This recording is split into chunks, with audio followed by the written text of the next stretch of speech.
ಹೇಳಕ್ಕೆ ಬರಲ್ಲ. ಸೊ ಅದರಲ್ಲಿ ನಿನ್ನೆ ನೈಟು ನನಗೆ ಏನಂತ ಯಾವ ಥರ ಕನಸು ಬಿತ್ತು ಅಂದರೆ ಬೆಳಗ್ಗೆ ನನಗೆ ಆಶ್ಚರ್ಯನೂ ಆಯಿತು ಒಂದು ಕಡೆ.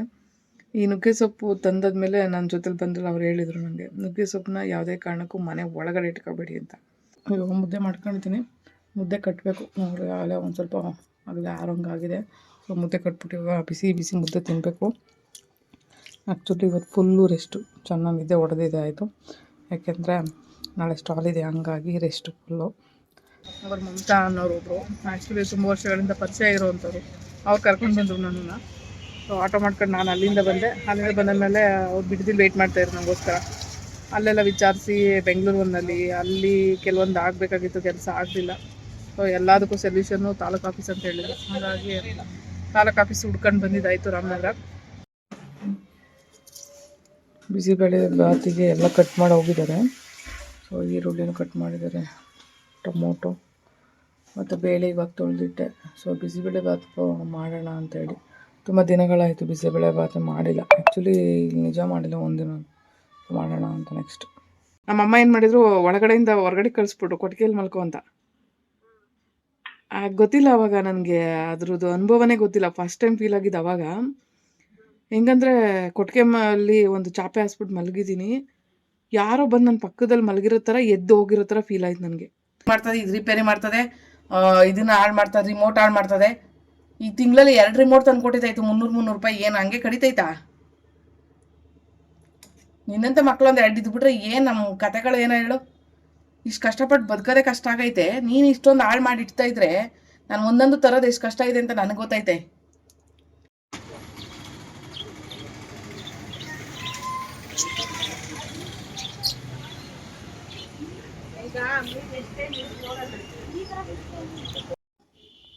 ಇವಾಗ ಕೊತ್ತಂಬರಿ ಸೊಪ್ಪು ತೊಗೊಂಡಿದ್ದೀನಿ ಸ್ವಲ್ಪ. ಇವತ್ತು ನಾನು ಏನು ಮಾಡಿದ್ದೀನಿ ಅಂದರೆ ಹುಣಸೆ ಹಣ್ಣಿನ ಬದಲಾಗಿ ಒಂದು ಟೊಮೊಟೊ ಬೇಯಿಸೋಕೆ ಹಾಕಿದ್ದೆ. ನೋಡೋಣ ಫಸ್ಟು ಟ್ರೈಯಲ್ಲಿಗೆ, ಯಾಕಂದರೆ ಬೇಯಿಸಿ ಅವತ್ತು ಟೊಮೊಟೊ ಈ ಥರ ಹಾಕಿಲ್ಲ ಕಲ್ಸೋದಕ್ಕೆ ನಾನು. ಬಟ್ ಇವತ್ತು ಹಾಕಿದ್ದೀನಿ. ಸ್ವಲ್ಪ ಅವರೆಕಾಳಿದ್ದು ಅದನ್ನು ಬೇಯಿಸೋಕೆ ಹಾಕಿದ್ದೆ. ಅದ್ರ ಜೊತೆಗೆ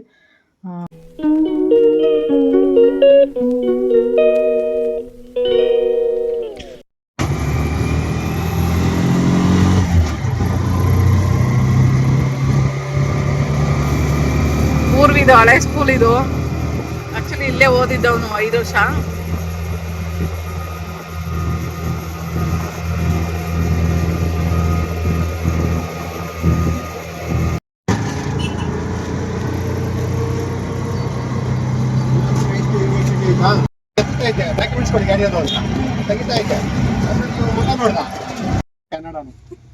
YouTube channel, YouTube channel, YouTube ಅವನು ಯೂಟ್ಯೂಬ್ ಅಂತಾನೆ. ಯೂಟ್ಯೂಬ್ ಚಾನಲ್ ಆಯ್ತಾ? ಆಯ್ತಾ ನಿಂದು ಯೂಟ್ಯೂಬ್ ಚಾನಲ್ ಆಯ್ತಾ? ಏನ್ ಹೆಸರು? Name YouTube channel name.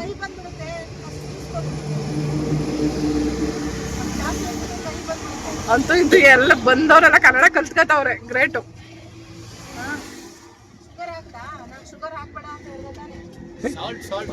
Salt ಹಾಕಿರೋದು ನಾವು ಮೊದಲೇ ಹೇಳ್ಬಿಟ್ಟ ಶುಗರ್ ಅಂತ, ಶುಗರ್ ಬೇಡ ಅಂತ.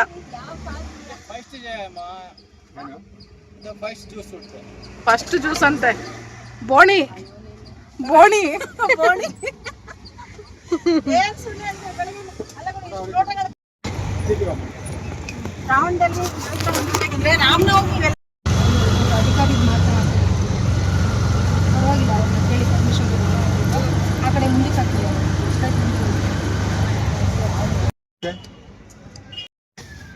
ನಾನಿಲ್ಲಿ ರಾಮನಗರ ತಾಲೂಕು ಆಫೀಸ್ ಹತ್ರ ಇದ್ದೀನಿ. ಆ್ಯಕ್ಚುಲಿ ಇದನ್ನು BPL ಕಾರ್ಡ್ದು ಒಂದು ಪ್ರಾಬ್ಲಮ್ ಇತ್ತು, ಅದನ್ನು ಕ್ಯಾನ್ಸಲ್ ಮಾಡಿಸ್ಬಿಟ್ಟೆ. 3 ವರ್ಷದಿಂದ ಆಗಲಿಲ್ಲ ಅದು. ಹಾಗಾಗಿ ಹಳೆ ಕಾರ್ಡು ಅಪ್ರೂವ್ ಆಗ್ತಿಲ್ಲ, ಡಿಲೀಟು ಮಾಡೋಕ್ಕೆ ಬರ್ತಿರ್ಲಿಲ್ಲ. ಸೊ ಹಂಗಾಗಿ ಅದನ್ನು ಕ್ಯಾನ್ಸಲ್ ಮಾಡಿಸಿ ಹೊಸದು ಮಾಡಿಸೋಣ ಅಂದರೆ ಇನ್ನೂ ಹಳೆ ಕಾರ್ಡು ತಿದ್ದುಪಡಿಗೆ ಬಿಟ್ಟಿದ್ದಾರೆ ಹೊರತು ಹೊಸ ಕಾರ್ಡ್ ಮಾಡೋ ಅಂತ ಒಂದು ಇದನ್ನು ಬಿಟ್ಟಿಲ್ವಂತೆ. ಅದಕ್ಕೆ ಸೈಬರ್ ಸೆಂಟರಲ್ಲೆಲ್ಲ ವಿಚಾರಿಸಿ ಅದಾದಮೇಲೆ ಇಲ್ಲಿಗೆ ಬಂದಿದ್ದು. ಸೊ ಇಲ್ಲೂ ಆಗಲಿಲ್ಲ. ಪೆನ್ಷನ್ದೊಂದು ರೆಡಿ ಮಾಡಿಸ್ಕೊಳ್ಳೋಣ ಅಂತ ಹೇಳ್ಬಿಟ್ಟು ಅವ್ರ ಮಮತಾ ಅನ್ನೋರು ಒಬ್ಬರು ಆ್ಯಕ್ಚುಲಿ ತುಂಬ ವರ್ಷಗಳಿಂದ ಪರಿಚಯ ಇರೋವಂಥವ್ರು, ಅವ್ರು ಕರ್ಕೊಂಡು ಬಂದರು ನನ್ನನ್ನು. ಸೊ ಆಟೋ ಮಾಡ್ಕೊಂಡು ನಾನು ಅಲ್ಲಿಂದ ಬಂದಮೇಲೆ ಅವ್ರು ಬಿಡದಿಲ್ಲಿ ವೆಯ್ಟ್ ಮಾಡ್ತಾಯಿದ್ರು ನನಗೋಸ್ಕರ. ಅಲ್ಲೆಲ್ಲ ವಿಚಾರಿಸಿ ಬೆಂಗಳೂರು ಒಂದಲ್ಲಿ ಅಲ್ಲಿ ಕೆಲವೊಂದು ಆಗಬೇಕಾಗಿತ್ತು, ಕೆಲಸ ಆಗಲಿಲ್ಲ. ಸೊ ಎಲ್ಲದಕ್ಕೂ ಸೊಲ್ಯೂಷನ್ನು ತಾಲೂಕು ಆಫೀಸ್ ಅಂತ ಹೇಳಿದ್ರು. ಹಾಗಾಗಿ ತಾಲೂಕು ಆಫೀಸ್ ಹುಡ್ಕೊಂಡು ಬಂದಿದ್ದಾಯಿತು ರಾಮನಗರ. ಸೊ ಇಷ್ಟು ದೂರ ಬಂದಿದ್ದೀವಿ. ಇವಾಗ ನಾನಿರೋ ಪ್ಲೇಸಿಗೂ ಇಲ್ಲಿಗೂ ಸಿಕ್ಕಾಪಟ್ಟೆ ಡಿಫ್ರೆನ್ಸ್ ಇದೆ. ಸೊ ಇವಾಗ ಅದನ್ನು ಮಾಡಿಸೋಣ ಅಂದರೆ ಪೆನ್ಷನ್ದೊಂದು ಮಟ್ಟಕ್ಕಾಯಿತು. ಮುಕ್ಕಾಲು ಭಾಗ ಕೆಲಸ ಆಗಿದೆ, ಇನ್ನು ಕಾಲು ಭಾಗ ಕೆಲಸ ಆಗಬೇಕು ಪೆನ್ಷನ್ದು. ಆ್ಯಕ್ಚುಲಿ 2.25 ವರ್ಷ, ಇನ್ನೇನು 3 ವರ್ಷ ಅಂದ್ಕೊಳ್ಳಿ. ಸೊ ನನ್ನ ಕೈ ಆಪ್ರೇಷನ್ ಆಗಿದ್ದ ಟೈಮಲ್ಲಿ ಅದು ಪ್ರಾಬ್ಲಮ್ ಆಗಿದ್ದು. ಅದಾದಮೇಲೆ ಮಾಡಿಸ್ಕೊಳ್ಳೋಕ್ಕೆ ಆಗಲಿಲ್ಲ ನನಗೆ. ಹೋಗಿ ಬಂದು ಬಿಡ್ದಿಲ್ಲ, 1-2 ಸಾರಿ ಹೋಗಿದೆ, ಸರ್ವರ್ ಪ್ರಾಬ್ಲಮ್ ಬಂತು. ಸೊ ಅದಾದಮೇಲೆ ಏನು ಮಾಡ್ಬೇಕಂತನೂ ಗೊತ್ತಾಗಲಿಲ್ಲ ನಂಗೆ. ಓಡಾಡಿ ಸಾಕಾಗಿ ಯಾರಪ್ಪ ಓಡಾಡ್ತಾರೆ ಅಂತ ಬಿಟ್ಬಿಟ್ಟೆ ನನಗೆ. ಸೊ ಹಂಗಾಗಿ ಇವಾಗ ಒಂದು ಕಾಲ ಕೂಡ ಬಂದಿದೆ, ನೋಡುವ ಏನಾಗುತ್ತೆ ಏನು ಕತೆ ಪೆನ್ಷನ್ದು ಮತ್ತು ರೇಷನ್ ಕಾರ್ಡ್ದು. ಸೊ ಇವೆರಡು ಇದ್ದರೆ ನಿಜವಾಗ್ಲೂ ತುಂಬ ಉಪಯೋಗ ಆಗುತ್ತೆ. ಎಷ್ಟೋ ಕಡೆ ರೇಷನ್ ಕಾರ್ಡ್ ಕೇಳ್ತಾರೆ ಹಾಸ್ಪಿಟ್ಲ್ಗಳಲ್ಲಿ, ಕಮ್ಮಿ ಆಗುತ್ತೆ ನಿಮಗೆ ರೇಷನ್ ಕಾರ್ಡ್ ಇದೆಯಾ ಅಂತ. ನೋಡಿದ್ರೆ ರೇಷನ್ ಕಾರ್ಡ್ದೇ ಪ್ರಾಬ್ಲಮ್ ಆಗ್ಬಿಟ್ಟಿತ್ತು 3 ವರ್ಷದ ಹಿಂದೆ ಯಾವುದೋ ಕಾರ್ಡ್ ಮಾಡ್ಸೋಕ್ಕೆ ಹೋಗಿ ಅದು ಇನ್ನೆಲ್ಲಿಗೋ ಮಾಡಿ ಯಾರೋ ಒಬ್ಬ ವ್ಯಕ್ತಿ, ಅಯ್ಯೋ ಅದೆಲ್ಲ ಹಾಳಾಗಿ ಸೊ ಲೈಫೇ ಹಾಳಾಗ್ಬಿಡ್ತು ರೇಷನ್ ಕಾರ್ಡ್ದು. ಸೊ ಇವಾಗ ಹೊಸ ರೇಷನ್ ಕಾರ್ಡ್ ಲೈಫ್ನ ತಗೊಬರ್ಬೇಕು ನಾನು ಇವಾಗ. ನೋಡುವ ಏನಾಗುತ್ತೆ ಏನು ಕತೆ ಅಂತ. ಸೊ ಪೂರ್ವಿದು ಅಡ್ರೆಸ್ ಚೇಂಜ್ ಮಾಡಿಸೋದಿದೆ, ಬೇರೆದೆಲ್ಲ ಪ್ರಾಬ್ಲಮ್ಸ್ ಇದೆ. ಸೊ ನೋಡುವ ಏನಾಗುತ್ತೆ. ನನ್ನ ತುಂಬ ಕಷ್ಟನಪ್ಪ. ಎಲ್ಲೋದ್ರೂ ಯಾವುದೇ ಇನ್ಫ್ಲೂಯೆನ್ಸ್ ಇಲ್ಲದೆ ಏನೂ ನಡೆಯಲ್ಲ. ಆ್ಯಕ್ಚುಲಿ ಇವ್ರು ಕರ್ಕೊಬಂದಿರೋರು ಚಿಕ್ಕಮ್ಮನ ಮಗಳು ಬಂದು ಫುಡ್ ಒಂದು ಆಫೀಸಲ್ಲಿ ಕೆಲಸ ಮಾಡೋವಂಥವ್ರು. ಹಂಗಾಗಿ ಅವ್ರ ಪರಿಚಯದ ಮೇಲೆ ಒಂದು ಇನ್ಫ್ಲೂಯೆನ್ಸ್ ಅಂತ ಹೇಳ್ಬೋದು. ಯಾಕಂದರೆ ಇವಾಗ ಸಡನ್ಲಿ ಹೋಗಿ ನಮ್ಮಂಥವ್ರು ಮಾಡಿಕೊಡಿ ಅಂದರೆ ನಮ್ಮಂಥವ್ರು ಅಂತಲೂ ಯಾರು ನೋಡಲ್ಲ ಇವತ್ತು. ಸೊ ಟ್ರೀಟ್ ಮಾಡೋ ಲೆವೆಲ್ಲು ರೀತಿನೇ ಎರಡೂ ಚೇಂಜ್ ಆಗಿಬಿಟ್ಟಿರುತ್ತೆ ಅಲ್ಲಿ. ಸೊ ಅದಕ್ಕೋಸ್ಕರ ಇವ್ರನ್ನ ಕರ್ಕೊಂಡು ಬಂದಿದ್ದು. ಸೊ ಒಂದು ಮಟ್ಟಿಗೆ ಕೆಲಸ ಆಗ್ತಾಯಿದೆ. ಸೊ ಆದಷ್ಟಾಗಲಿ ಒಟ್ಟಿನಲ್ಲಿ ಇವಾಗ ರೇಷನ್ ಕಾರ್ಡ್ದು ಮತ್ತು ಅಡ್ರೆಸ್ ಚೇಂಜ್ ಮಾಡ್ಕೊಳ್ಳೋದು ಎಲ್ಲನೂ ಒಂದೇ ಸರಿ ಮಾಡ್ಸೋಣ ಅಂದರೆ ಅದು ಆಗೋಲ್ಲ. ಅಲ್ಲಿಂದ ಇಲ್ಲಿಗೆ ಲೆಟರ್ ಕೊಡಬೇಕಂತ ಇಲ್ಲಿಂದ ಅಲ್ಲಿಗೆ ಲೆಟರ್ ಕೊಡಬೇಕು. ಇಲ್ಲಿಂದ ಒಂದು ಇದನ್ನು ಬರ್ಸ್ಕೊಳ್ಬೇಕು, ಏನೇನೋ ಕತೆ ಹೇಳ್ತಾರೆ. ಇಲ್ಲಿಗೆ ಬಂದು ಅಲ್ಲಿ ಕತೆ ಹೇಳ್ತಾರೆ, ಅಲ್ಲಿಂದ ಅಂದರೆ ಇಲ್ಲಿ ಕತೆ ಹೇಳ್ತಾರೆ. ಸೊ ಈ ಕತೆಗಳಲ್ಲಿ ಓಡಾಡೋಕೆ ಆಗದಿರೋದಕ್ಕೆ ತಾನೇ ನಾನು ಪೆನ್ಷನ್ ಮಾಡಿಸ್ಕೊಳ್ಳಿರೋ ಸುಮ್ಮನೆ ಇದ್ದಿದ್ದು. ಸೊ ಈ ಪ್ರಾಬ್ಲಮ್ಸ್ಗಳನ್ನೆಲ್ಲ ಸೊಲ್ಯೂಷನ್ ಹುಡ್ಕೋದಿದೆಯಲ್ಲ ಸಿಕ್ಕಾಪಟ್ಟೆ ಕಷ್ಟ. ಸೊ ನೋಡಿ ಹೆಂಗೆ ಓಡಾಡಿಸ್ತಾರೆ ಅಂದರೆ ಅದು ಎಲ್ಲೆಲ್ಲಿಂದನೋ ಎಲ್ಲೆಲ್ಲಿಗೂ ಕನೆಕ್ಟ್ ಇರುತ್ತೆ. ಹಂಗಾಗಿದೆ ಕತೆ. ಅಲ್ಲಿಗೆ ಹೋಗ್ಬೇಕಂತ ಊಟ ಮಾಡ್ಕೊಳ್ತೀರಾ? ಹಾಂ ಆಯ್ತು. ಸವಿತಾ ಏನಣ್ಣ ನೋಡಿ ನೋಡಿ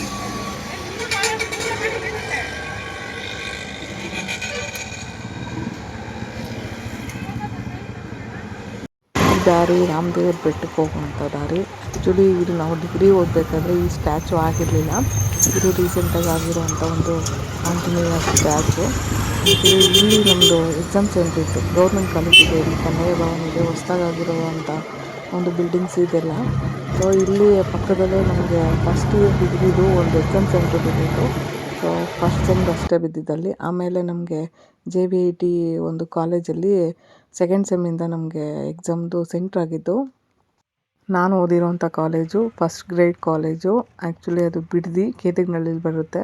ಸೊ ಬಿಡದಿ ಒಂದು ಬಸ್ ಸ್ಟ್ಯಾಂಡಿಂದ ಹಿಡಿದು ಇಲ್ಲಿವರೆಗೂ ಒಂದು 2 ಕಿಲೋಮೀಟ್ರ್ ಮೇಲೆ ಇರ್ತಿತ್ತು. ಡೈಲಿ ನಡಿಬೇಕಾಗಿರ್ತಿತ್ತು. ಯಪ್ಪ ಸಿಕ್ಕಾಪಟ್ಟೆ ಕಷ್ಟ ಅನಿಸ್ತಾಯಿತ್ತು. ಈ ಬಿಲ್ಡಿಂಗ್ ಎಲ್ಲ ಚೆನ್ನಾಗಿತ್ತು, ಹೊಸ ಬಿಲ್ಡಿಂಗ್ ಆಗಿತ್ತು. ನಮ್ಮದು ಡಿಗ್ರಿ ಫಸ್ಟ್ ಇಯರ್ ಮುಗ್ದಾದ್ಮೇಲೆ ಸೆಕೆಂಡ್ ಇಯರ್ಗೆ ನಾವು ಇಲ್ಲಿಗೆ ಬಂದಿದ್ದು ಕೇತಗ್ನಳ್ಳಿಗೆ. ತುಂಬ ದೂರ ನಡಿಬೇಕಾಗಿರ್ತಿತ್ತು. ಸೊ ಈ ಬಂಡೆಕಲ್ಲು ಎಲ್ಲ ಸಿಕ್ಕಾಪಟ್ಟೆ ಇರ್ತಿತ್ತು, ಹೊಸ ಜಾಗ ಆಗಿರೋದ್ರಿಂದ. ಇವಾಗ ಬಂಡೆಕಲ್ಲೆಲ್ಲ ರಿಮೂವ್ ಮಾಡಿ ಹೊಸ್ದಾಗಿ ಒಂದು ಕಾಂಪೌಂಡ್ ಮಾಡ್ತಾಯಿದ್ದಾರೆ. ಪಾಪ ಇವರು ಅವ್ರ ಕೆಲಸ ಬಿಟ್ಟು ನನಗೆ ಬೆಳಗ್ಗೆಯಿಂದ ಸಾಯಂಕಾಲದವರೆಗೂ ನನ್ನ ಜೊತೆಲೇ ಇದ್ದು ಕೆಲಸ ಮಾಡ್ಕೊಡೋದಕ್ಕೆ ಅಂತ ಹೇಳ್ಬಿಟ್ಟು ರಾಮನಗರದವ್ರಿಗೂ ಬಂದು, ಅದಾದಮೇಲೆ ಕೆಂಗೇರಿ ಉಪನಗರ ಗಂಟ ಬಂದು ಒಳ್ಳೆ ಪ್ಲೇಸಲ್ಲಿ ಒಂದು ಒಳ್ಳೆ ಬಜ್ಜಿ ತಿನ್ನಿಸಿ ಪಾಪ ನಮ್ಮನ್ನು ಬಿಡುಗಡೆ ಕೊಟ್ಟರು ಅವರು. ಆ್ಯಕ್ಚುಲಿ ನಿಜ ಅವ್ರ ಕೆಲಸಗಳನ್ನೆಲ್ಲ ಬಿಟ್ಟು ನಮ್ಮ ಕೆಲಸಕ್ಕೆ ಅಂತಲೇ ಬರ್ತಾರಲ್ವ. ನಿಜವಾಗ್ಲೂ ಕೆಲವೊಬ್ರಿಗೂ ಒಂದು ಒಳ್ಳೆ ಮನಸ್ಸಿರುತ್ತಪ್ಪ. ಆ ಮನಸ್ಸಿಗೆ ದೇವ್ರು ನಿಜವಾಗ್ಲೂ ಒಳ್ಳೇದು ಮಾಡ್ತಾನೆ. ಸೊ ನಾವೊಬ್ರಿಗೆ ಒಳ್ಳೇದು ಮಾಡಿದ್ರೆ ನಮಗೂ ಒಬ್ಬರು ಒಳ್ಳೇದು ಮಾಡ್ತಾರೆ ಅನ್ನೋದು ಇದರಿಂದನೇ ಗೊತ್ತಾಗ್ಬಿಡುತ್ತೆ. ಸೊ ಒಂದು ಒಳ್ಳೆ ಬಜ್ಜಿಯೊಂದಿಗೆ ಅವ್ರನ್ನ ಬೀಳ್ಕೊಡುಗೆ ಕೊಟ್ಬಿಟ್ಟು ನಾವು ಬಂದಿದ್ದು. ಟೊಮೆಟೊ 2.5 kg 100 ರೂಪಾಯಿ. ಟೊಮೆಟೊ 2.5 kg 100 ರೂಪಾಯಿ. ಟೊಮೆಟೊ 2.5 kg 100 ರೂಪಾಯಿ. ಟೊಮೆಟೊ ಬಾಳೆಹಣ್ಣು 30 ರೂಪಾಯಿ ಕೆಜಿ. ಬಾಳೆಹಣ್ಣು 30 ರೂಪಾಯಿ ಕೆಜಿ. ತರಕಾರಿ 40 ರೂಪಾಯಿ ಕೆಜಿ. 40 ರೂಪಾಯಿ ಕೆಜಿ ಮುಖ್ಯ ತರಕಾರಿ 40 ರೂಪಾಯಿ ಕೆಜಿ. ಸೌತೆಕಾಯಿ 20 ರೂಪಾಯಿ ಕೆಜಿ. ಸೌತೆಕಾಯಿ 20 ರೂಪಾಯಿ ಕೆಜಿ. ಅವರೆಕಾಯಿ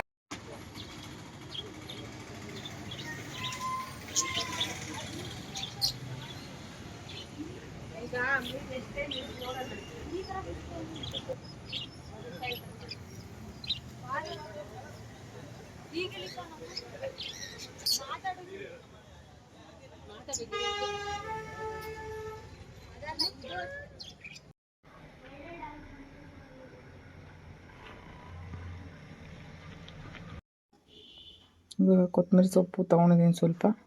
ಇವತ್ತು ನಾನು ಏನು ಮಾಡಿದ್ದೀನಿ ಅಂದರೆ ಹುಣಸೆ ಹಣ್ಣಿನ ಬದಲಾಗಿ ಒಂದು ಟೊಮೊಟೊ ಬೇಯಿಸೋಕೆ ಹಾಕಿದ್ದೆ. ನೋಡೋಣ ಫಸ್ಟು ಟ್ರೈಯಲ್ಲಿಗೆ, ಯಾಕಂದರೆ ಬೇಯಿಸಿ ಅವತ್ತು ಟೊಮೊಟೊ ಈ ಥರ ಹಾಕಿಲ್ಲ ಕಲ್ಸೋದಕ್ಕೆ ನಾನು.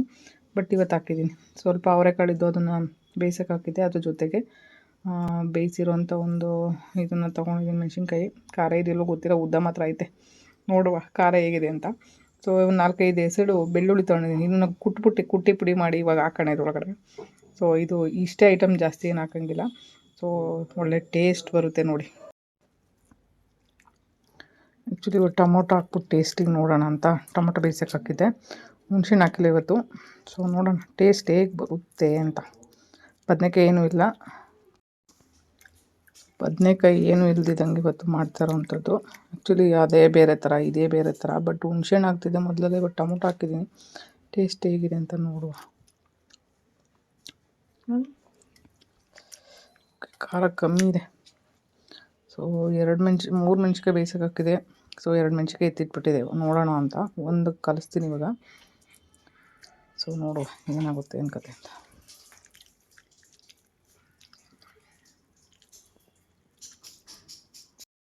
ಬಿಸಿ ಬಿಸಿ ಮುದ್ದೆ ರೆಡಿ ಇದೆ ಇವಾಗ.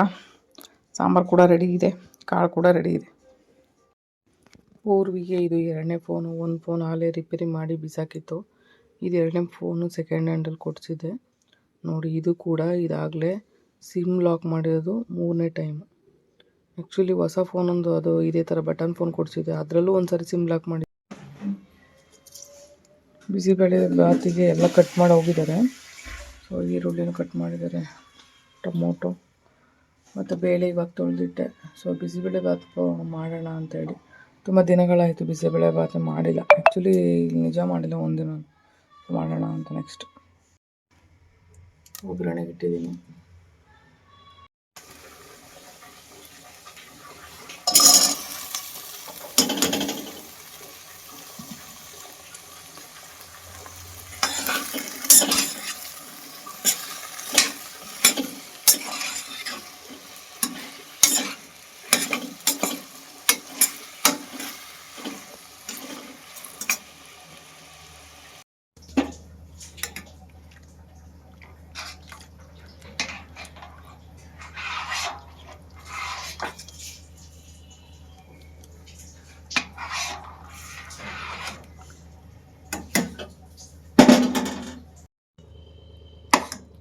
ಆಲೆ ಈ ಫೋನು ಟಿವಿ ಎಲ್ಲ ಹಾಳು ಮಾಡಿದ್ದಾಯ್ತು. ಇವಾಗ ನಂದು ಸ್ಕ್ರೀನ್ ಫೋನು ಹಾಳು ಮಾಡಿಬಿಡು.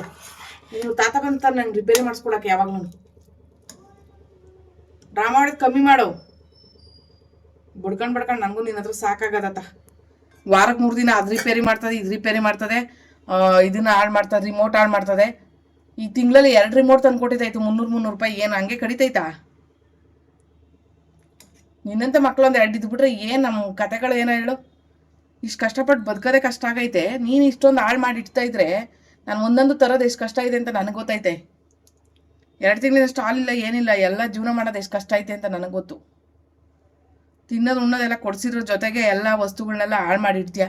ಮನೇಲಿ ಏನಾರು ನಾನು 1 ಅವರ್ 2 ಅವರ್ ಇಲ್ಲ ಅಂದರೆ ಏನಾರು ತೆಗ್ದು ರಿಪೇರಿ ಮಾಡಿಬಿಡ್ತೀಯಲ್ಲ. ಏನೋ ಟಿ ವಿ ವಾಷಿಂಗ್ ಮಿಷಿನು ಮನೇಲಿ ಬಿಟ್ಟು ಹೋಗಂಗಿಲ್ವಲ್ಲ, ಹಂಗೆ ಮಾಡಿಟ್ಟಿದ್ಯಲ್ಲೋ. ಆಗಲೇ ಫೋನ್ ರಿಪೇರಿ ಮಾಡಿದ್ಯಾ. ಇದು 2ನೇ ಫೋನು. ಹಾಂ, ನಿನ್ನ ಹತ್ರ ಯಾವ ಬಾಳಿಕೆ ಬರುತ್ತೆ ಹೇಳು. 9 ಗಂಟೆ ಆಯ್ತು, ಇನ್ನೇ ಇಲ್ಲೇ ಕೂತವನೆ. ನಡಿಯೋ ಬೇಗ, ಟೈಮ್ ಆಯಿತು. ಶೂ ಹಾಕೊಳಕ್ಕೆ 1 ಅವರು, ಬಟ್ಟೆ ಹಾಕೊಳಕ್ಕೆ 1 ಅವರು, ಸ್ನಾನ ಮಾಡೋಕ್ಕೆ 1 ಅವರು. ಯಪ್ಪ, ಎಷ್ಟು ಟೈಮ್ ವೇಸ್ಟ್ ಮಾಡಿ ಆಟೋ ಬಂತು. 9 ಗಂಟೆ ಆಗೋಗಿದೆ. 8:45 ಅಲ್ಲಿ ಇರಬೇಕಾಗಿತ್ತು ನೀನು. ಇನ್ನು ಇಲ್ಲಿಂದ ಹೋಗಕ್ಕೆ 15 ನಿಮಿಷ ಆಯ್ತದೆ.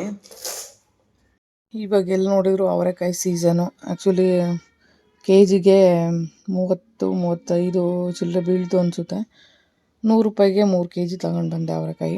ಅದರಲ್ಲಿ ಕೆಲವೊಂದು ಈ ಥರ ಆಗಿದ್ದು, ಪರವಾಗಿಲ್ಲ ಬಿಡು ಅಂತ ಹೇಳ್ಬಿಟ್ಟು ಹಳ್ಳಿ ಸೈಡ್, ಬಿಡದಿ ಸೈಡಲ್ಲಿ ಮಾರಾಟಕ್ಕೆ ಇಟ್ಟಿದ್ರು. ಹಂಗಾಗಿ ಬಿಡದಿ ಕಡೆ ಹೋಗಿದ್ನೆಲ್ಲ ತಂದೆ.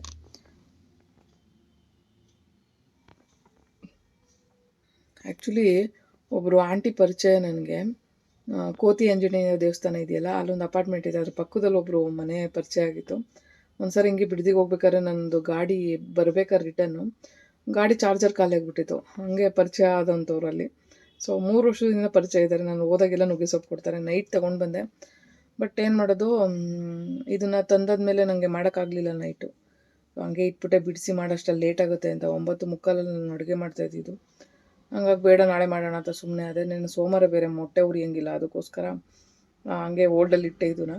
ಇವಾಗೆಲ್ಲ ಎಲೆ ಉದ್ರೋಗ್ಬಿಟ್ಟಿದೆ. ಆ್ಯಕ್ಚುಲಿ ಮನೆಯಲ್ಲಿ ನುಗ್ಗೆ ಸೊಪ್ಪು ನೈಟ್ ಹೊತ್ತು ಇಡಬಾರ್ದು ಅಂತ ಹೇಳ್ತಾರೆ. ನಿಜ ಗೊತ್ತಿಲ್ಲ ಏನಕ್ಕೆ ಅನ್ನೋದು. ನೆನ್ನೆ ನೈಟ್ ನನಗೆ ಫೀಲ್ ಆಗಿರೋವಂಥದ್ದು, ಬೆಳಗಿನ ಜಾವ ಫೀಲ್ ಆಗಿದ್ದು. ನಾನೇನು ಮಾಡಿದ್ದೀನಿ, ನುಗ್ಗೆ ಸೊಪ್ಪು ತೊಗೊಂಡು ಬಂದು, ನಾನು ಯಾವುದೋ 1-2 ವೀಡಿಯೋದಲ್ಲಿ ಆಲ್ರೆಡಿ ಹೇಳಿದ್ದೀನಿ, ನುಗ್ಗೆ ಸೊಪ್ಪು ತೊಗೊಂಬಂದು ನೈಟ್ ಹೊತ್ತು ಇಡಬಾರ್ದು ಅಂತ ನಮ್ಮ ಪೂರ್ವಿಕರು ಹೇಳ್ತಾಯಿದ್ರು. ಅಂದರೆ ನಮ್ಮ ಅಜ್ಜಿ ತಾತ, ನಮ್ಮ ಅಪ್ಪ ಅಮ್ಮ, ಈ ಥರ ಸ್ವಲ್ಪ ಏಜಲ್ಲಿ ದೊಡ್ಡವರು ಇರೋರೆಲ್ಲ ಹೇಳ್ತಾಯಿದ್ರು. ಏನಕ್ಕೆ ಹೇಳ್ತಾಯಿದ್ರು ಅಂತ ನಂಗೆ ಅರ್ಥ ಆಗ್ತಿರ್ಲಿಲ್ಲ. ಬಟ್ ಅದ್ರ ಅನುಭವ ನನಗೆ ಇವತ್ತು ಬೆಳಗಿನ ಜಾವನೇ ಆಯಿತು. ಆ್ಯಕ್ಚುಲಿ ನೀವು ನಂಬಲ್ಲ, ಕೆಲವೊಂದು ನಿಜ ಸಂಗತಿ ಅನ್ನೋ ಥರನೇ ನಮ್ಮ ಕನಸಲ್ಲಿ ಬಂದಿರುತ್ತೆ. ಇಷ್ಟು ದಿನ ಕನಸಲ್ಲಿ ನಾನು ಒಂದಷ್ಟು ಕನಸುಗಳನ್ನ ಕಾಣದೇ ಬಿಟ್ಬಿಟ್ಟಿದ್ದೀನಿ. ಯಾಕಂದರೆ ಕನಸುಗಳು ಬೀಳ್ತಾ ಇರಲಿಲ್ಲ ನನಗೆ. ಆಲ್ಮೋಸ್ಟ್ ಕನಸುಗಳು ಬೀಳ್ತಾ ಇರಲಿಲ್ಲ. ಸೊ ಕೆಲವೊಂದು ನಡೆದ್ರೆ ಕೆಟ್ಟದ್ದೇ ಕನಸುಗಳು ಬೀಳ್ತಾಯಿದ್ವು. ಅವ್ರು ಸತ್ತೋದ್ರು, ಇವ್ರು ಸತ್ತೋದ್ರು, ಈ ಥರ ಕೆಲವೊಂದು ಕನಸುಗಳು ನಿಜ ಆಗ್ಬಿಡ್ತಾವಂತೆ, ಹೇಳಕ್ಕೆ ಬರಲ್ಲ.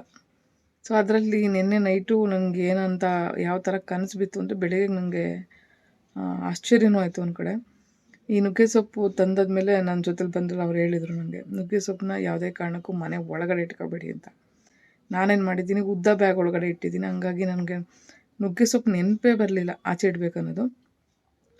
ನೋಡಿದ್ರೆ ಒಳಗಡೆನೇ ಇಟ್ಕೊಂಡು ಮಲ್ಕೊಂಬಿಟ್ಟಿದ್ದೀನಿ. ಏನು ಸೌಂಡ್ ಆಯಿತು ಅರ್ಥನೇ ಆಗಲಿಲ್ವಲ್ಲ.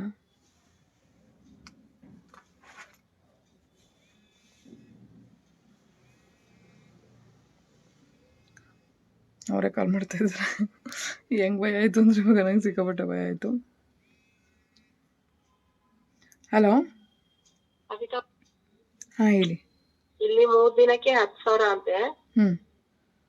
ಅದೇ 13, 14, 15 ಅಂತಲ್ಲ. ನಾನು ಹೇಳಿಲ್ವಾ ಯಾರಿಗೂ ಸ್ಟಾಲ್ ಫ್ರೀ ಕೊಡಲ್ಲಪ್ಪ. ನಾನು ಹಂಗೆ ಅನ್ಕೊಂಡೆ, ಪ್ರವೇಶ ಉಚಿತ ಅಂದ್ರಲ್ಲ.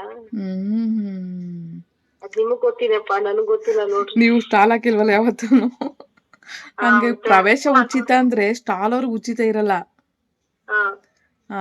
ಬೇರೆ ಯಾರು ಕೊಂಡ್ಕೊಳಕ್ ಬರೋರು, ಅಲ್ಲಿ ನೋಡೋಕೆ ಈವೆಂಟ್ಸ್ ನೋಡೋಕೆ ಬರ್ತಾರಲ್ಲ, ಅವ್ರಿಗೆ ಮಾತ್ರ ಉಚಿತ. ಆ್ಯಕ್ಚುಲಿ ನೀವು ನುಗ್ಗೆ ಸೊಪ್ಪನ್ನ ಒಳಗಡೆ ಇಟ್ಕೊಬೇಡಿ ಅಂತ ಹೇಳಿದ್ರಲ್ವಾ, ನಂಗೆ ಗೊತ್ತಿಲ್ಲ, ಇಟ್ಕೊಂಬಿಟ್ಟಿದ್ದೀನಿ. ಯಾವ ಥರ ಕನಸು ಬಿದ್ದಿತ್ತು ಅಂದರೆ, ನಿಜ ನಂಬಲ್ಲ, ನನ್ನ ಲೈಫಲ್ಲಿ ಹಂಗೆ ಆ ಥರ ಕನಸು ಬಿದ್ದಿರಲಿಲ್ಲ. ನಂಗೆ ಇಷ್ಟು ದಿನದಲ್ಲಿ ಕನಸೇ ಬೀಳ್ತಾ ಇರಲಿಲ್ಲಪ್ಪ. ನಂಗೆ ನೈಟ್ ಅದು ಯಾಕೆ ಕನಸು ಬೀಳ್ತು ಅಂತ. ಆಮೇಲೆ ಬೆಳಗ್ಗೆ ಎದ್ದು ಯೋಚನೆ ಮಾಡಿದೆ, ನುಗ್ಗೆ ಸೊಪ್ಪು ಹೊರಗಡೆ ಇಡು ಅಂತ ಹೇಳಿದ್ರು. ನಾನು ನೋಡಿದ್ರೆ ಒಳಗಡೆ ತಂದು ಇಟ್ಕೊಂಡಿದ್ದೆ. ಅದಕ್ಕೆ ಏನೋ ಫೀಲ್ ಆಯಿತು ಅಂತ ಅನಿಸ್ತು. ನಾನು ಕನಸಲ್ಲಿ ಏನು ಯೋಚನೆ ಮಾಡ್ತಾಯಿದ್ದೆ ಅಂದರೆ, ನಾನು ಬೆಡ್ಡಲ್ಲಿ ಮಲಗಿರೋ ಥರ ಯಾವುದೋ ಒಂದು ವಸ್ತುವಿಂದ ಒಂದು ಆತ್ಮ ಮುಂದೆ ಹೋಗೋ ಥರ. ನಂಗೆ ಯಾವತ್ತೂ ಆ ಥರ ಫೀಲ್ ಆಗಿರಲಿಲ್ಲ ನನಗೆ. ಬಟ್ ಈ ಮನೆ ಅಲ್ಲ ಅದು, ಬೇರೆ ಯಾವುದೋ ಒಂದು ಮನೇಲಿ ಹೊಸ ಜಾಗ ಅದು. ಆ್ಯಕ್ಚುಲಿ ಆ ಮನೆ ಚೇಂಜ್ ಮಾಡಬೇಕು, ನನ್ನ ಕೈಲಿ ಆಗ್ತಾ ಇಲ್ಲ ಅಂತ ನಾನು ಹೇಳ್ತಾ ಇದ್ದೀನಿ ಬೇರೆಯವ್ರ ಹತ್ರ. ಇಷ್ಟು ದಿನದಲ್ಲಿ ನಂಗೆ ಫೀಲೇ ಆಗಿಲ್ಲ. ನೋಡಿದ್ರೆ ಇದು ಬಾಗಿಲು ಈ ಥರ ಹಿಂಗೆ ತೆಗಿಯೋ ನೇರದಲ್ಲಿ ಒಂದು ವಸ್ತುವಿಂದ ಮುಖ ಒಂದು ವೈಟ್ ಕಲರಲ್ಲಿ ಪಾಸ್ ಆಗಿರೋ ಥರ ಮುಂದಕ್ಕೆ. ಸೊ ಅವಾಗ ಭಯ ಆಗ್ಬಿಡ್ತು ನಂಗೆ. ಇಷ್ಟು ದಿನ ಎದುಕೊಳ್ಳಿಲ್ಲ ನಾನು ಈ ಮನೇಲಿ, ನಂಗೆ ಯಾಕೆ ಈ ಥರ ಆಯಿತು ಅಂತ ಹೇಳ್ಬಿಟ್ಟು ನಾನು ಬೆಳಗ್ಗೆ ಫೀಲ್ ಮಾಡ್ತಾಯಿದ್ದೀನಿ. ಅವಾಗ ಅಂದ್ಕೊಂಡೆ, ಓಹೋ ನುಗ್ಗೆ ಸೊಪ್ಪಿನ ಪ್ರಭಾವ ಆಯಿತು ಅಂತ. ಆ್ಯಕ್ಚುಲಿ ದೊಡ್ಡವರೆಲ್ಲ ಯಾಕೆ ಹೇಳ್ತಾ ಇದ್ರು ಅನ್ನೋದು ಇವಾಗ ಅರ್ಥ ಆಯ್ತು ನನಗೆ. ದೇವ್ರಣ್ಣ, ನಂಗೆ ಯಾವತ್ತೂ ಈ ಥರ ಒಂದು ದೇವ್ರ ಥರ ಫೀಲ್ ಆಗಿದ್ದು ನನ್ನ ಲೈಫಲ್ಲೇ ಆಗಿರಲಿಲ್ಲ. ಬಟ್ ಆಗಿತ್ತು 1-2 ಸರಿ ಬಾಣ್ತಿಲಿ. ಯಾವ ಥರ ಫೀಲ್ ಆಗಿತ್ತು ಅಂದರೆ, ಕಣ್ಣು ಬಿಟ್ಟಿದ್ದೀನಿ, ಕರೆಂಟು ಹಾಕಿದ್ದಾರೆ, ಬಟ್ ನಂಗೆ ಕೈ ಕಾಲು ಮೂವ್ ಆಗ್ತಿಲ್ಲ, ಮತ್ತು ನಂಗೆ ಮಾತಾಡೋಕೆ ಆಗ್ತಾ ಇರಲಿಲ್ಲ. ನಾನು ಬಾಣ್ತಿಲಾಗಿದ್ದು 2 ಸಾರಿ. ಆ ಫೀಲ್ ಆದಾಗ ನನಗೆ ಅನಿಸಿದ್ದು, ಅಯ್ಯೋ ಇದೇನೋ ನಾನು ಭ್ರಮೆ ಅಂತ ಅಂದ್ಕೊಂಡಿದ್ದೀನಿ. ಬಟ್ ನಿಜವಾಗ್ಲೂ ನಡೆದಿದ್ದು. ಕೆಲವೊಂದು ಸಾರಿ ಫೀಲ್ ಆಗುತ್ತೆ, ಅದನ್ನ ಅರ್ಥ ಮಾಡ್ಕೊಂಡಿರಲ್ಲ ನಾವುಗಳು. ಆಮೇಲೆ ಇನ್ನೂ ಒಂದು ಸಾರಿ ನನ್ನ ಮದುವೆಗೂ ಮುಂಚೆ ಒಂದು ಸಾರಿ ಕೊಟ್ಟಿಗೆಯಲ್ಲಿ ಮಲಗಿರೋವಾಗ ಫೀಲ್ ಆಗಿತ್ತು.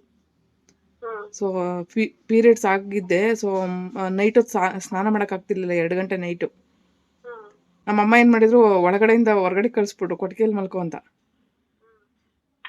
ಗೊತ್ತಿಲ್ಲ ಅವಾಗ ನನಗೆ ಅದ್ರದ್ದು ಅನುಭವನೇ ಗೊತ್ತಿಲ್ಲ. ಫಸ್ಟ್ ಟೈಮ್ ಫೀಲ್ ಆಗಿದ್ದು ಅವಾಗ. ಹೆಂಗಂದರೆ ಕೊಟ್ಟಿಗೆಯಲ್ಲಿ ಒಂದು ಚಾಪೆ ಹಾಸ್ಬಿಟ್ಟು ಮಲಗಿದ್ದೀನಿ. ಯಾರೋ ಬಂದು ನನ್ನ ಪಕ್ಕದಲ್ಲಿ ಮಲಗಿರೋ ಥರ ಎದ್ದು ಹೋಗಿರೋ ಥರ ಫೀಲ್ ಆಯ್ತು ನನಗೆ. ಮಧ್ಯರಾತ್ರಿ ಟೈಮ್ ಅಲ್ವಾ, ಎಷ್ಟು ಭಯ ಪಟ್ಟಿದೆ ಅಂದರೆ ನನಗೆ ಆವತ್ತೊಂದು ದಿನ ಫೀಲು, ಮತ್ತು ನನ್ನ ಬಾಣ್ತಿಲಿ 2 ಸಾರಿ ಫೀಲ್ ಆಗಿದ್ದು, ಮತ್ತು ನೆನ್ನೆ ನೈಟ್ ಮಲಗಿದ್ದು ಬೆಳಗಿನ ಜಾವ ಫೀಲ್ ಆಗಿದ್ದು. ನನ್ನ ಲೈಫಲ್ಲಿ 4ನೇ ಸಾರಿ ಈ ಫೀಲಿಂಗು. ಬಟ್ ಇದಂತೂ ಡಿಫ್ರೆಂಟ್ ಆಗಿತ್ತು. ಭಯ ಆಗ್ಬಿಡ್ತಪ್ಪ ನಿಜ. ಬೆಳಗ್ಗೆ ಎದ್ದಾಗ ಆ ಕನಸು ನೆನೆಸ್ಕೊಂಡು ಹೋದ್ಲಾ ಪೂರ್ವಿ ಹೋದ್ಲಾ? ಒಂದೊಂದು ಸಾರಿ ನಂಬಲ್ಲ ಅಲ್ವಾ ನಾವು ಏನಪ್ಪ? ಇದನ್ನೆಲ್ಲ ನಂಬಲ್ಲ ಅಲ್ವಾ ನಾವುಗಳು. ಅಯ್ಯೋ ಅವೆಲ್ಲ ನಂಬುವಂತದೇ ಅಲ್ವಾ, ಅದಕ್ಕೆ ಅಲ್ವಾ ನಂಬೋ ಥರಾನೇ ಫೀಲ್ ಆಯ್ತಲ್ಲ ನನಗೆ. ನಂಗೆ ಆಶ್ಚರ್ಯ ಆಯ್ತು, ಅಪ್ಪ ನಿಜ ಇದು ನಡೆದಿದ್ದ ಅಂತ ನಂಗೆ ಬೆಳಗ್ಗೆ ಎದ್ದು ಯೋಚನೆ ಮಾಡಿದೆ. ಅದೆಲ್ಲ ಇರೋದಕ್ಕೆ ತಾನೇ ಎಲ್ಲರೂ ಹೇಳೋದು. ನಿಜ ದೇವ್ರು ಇದ್ದಾನೆ ಅಂದ್ರೆ ದೆವ್ವಗಳು ಇದ್ದಾರೆ, ಅದನ್ನ ನಂಬೇಕಷ್ಟೇ ನಾವು. ಅದು ಫೀಲ್ ಆದಾಗ ಮಾತ್ರ, ನಮ್ಮ ಒಂದು ಅನುಭವಕ್ಕೆ ಬಂದಾಗ ಮಾತ್ರ ನಮ್ಗೆ ಅರ್ಥ ಆಗೋದು ಅದೇನು ಅಂತ. ದೇವ್ರು ಇದಾನೆ ಅನ್ನೋದು ಎಷ್ಟು ಸತ್ಯನೋ. ಹೌದೌದು, ದೆವ್ವ ಇದೆ ಅನ್ನೋದು ನಂಬೋದು ಅಷ್ಟೇ ಸತ್ಯ. ಬಟ್ ನಾನು ಆ ಥರ ಫೀಲ್ ಆದಾಗ ಏನು ಅನ್ಕೊಳ್ತಿದ್ದೆ, ಅಯ್ಯೋ ಏನೋ ನಮ್ಮ ಭ್ರಮೆ, ನಮ್ಮ ಮೈಂಡಲ್ಲಿ ಏನೋ ಯೋಚನೆ ಮಾಡಿರ್ತೀವಿ ಅಂತ ಅನ್ಕೊಂಡಿರ್ತೀವಿ. ಬಟ್ ಆ ಫೀಲ್ ಆಗಿರುತ್ತಲ್ಲ, ಅದು ನಿಜವಾಗ್ಲೂ ನಡೆದಿರೋದೆ. ಅದೆಲ್ಲ ಆತರ ನಾವ್ ಅನ್ಕೊಂತೀವಲ್ಲ ಸವಿತಾರೆ, ಅದೆಲ್ಲ ಇರೋದಕ್ಕೆ ನಮ್ ಮನ್ಸಿಗೆ ಬರೋದು. ಕರೆಕ್ಟ್, ಅವೆಲ್ಲ ಇರೋದಕ್ಕೆ ಬರೋದು. ಒಂದು ಫೀಲ್ ಆದ್ಮೇಲೆ ಗೊತ್ತಾಗುತ್ತೆ ನಮ್ಗೆ, ಓ ಇದೆಲ್ಲ ಇರೋದಕ್ಕೆ ನಮ್ಗೆ ಅನುಭವ ಆಗಿದ್ದು ಅಂತಾನು ಗೊತ್ತಾಗುತ್ತೆ ನೋಡಿ. ಹೌದು. ನೀವು ಹೇಳಿದ ಮಾತು ಆಮ್ಯಾಗ ನೆನಪಾಯ್ತು, ಅಯ್ಯೋ ನುಗ್ಗೆ ಸೊಪ್ಪು ಹೊರಗಡೆ ಇಡ್ಲಿಲ್ವಲ್ಲ ಅಂತ. ನೋಡಿ ಚಿಕ್ಕ ಪಾಪ ಹೆಂಗ್ ತಿಂತೈತಿ. ಹೊಟ್ಟೆ ಹಸಿತೈತೆ ಕಣ. ಮತ್ತೆ ಅವರೆಕಾಯಿ ಸುಳಿಯ ಚಿಪ್ಸ್ ನೀನು ಹಾಡು ಹೇಳ್ತಾ ಇದ್ಯಾ? ಏನಪ್ಪ ಅದು ಹಾಡು?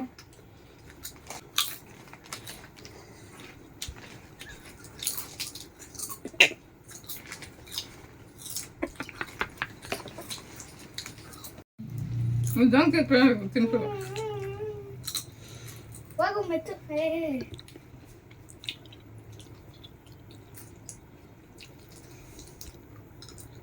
ಬಿಡ್ಸಲಿ. ನಾನು ಇದೇ ಥರ ಸಾಂಬಾರು ಮಾಡಿದ್ದೆ.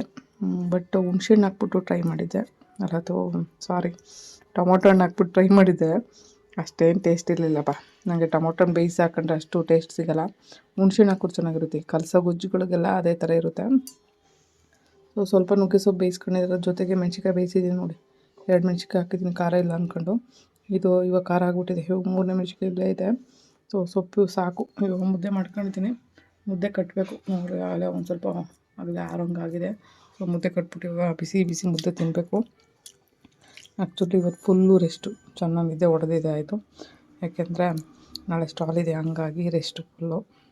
ಇವಾಗ ಎದ್ಬಿಟ್ಟು ಒಂದು ಸ್ವಲ್ಪ ಅವರೆಕಾಳು ನೆನೆಸಿದೆ, ಅದನ್ನೆಲ್ಲ ಇದ್ಕಿ ಇವಾಗ ಸ್ವಲ್ಪ ಬಂದು ಬೇಳೆ ಹಾಕ್ತೆ. ಅದು ಸಾಂಬಾರಿಗೆ ಕಾಳಿರಲಿಲ್ಲ, ಹಸಿ ಕಾಳು ಸುಡಿಬೇಕು, ಟೈಮ್ ಇಲ್ಲಪ್ಪ.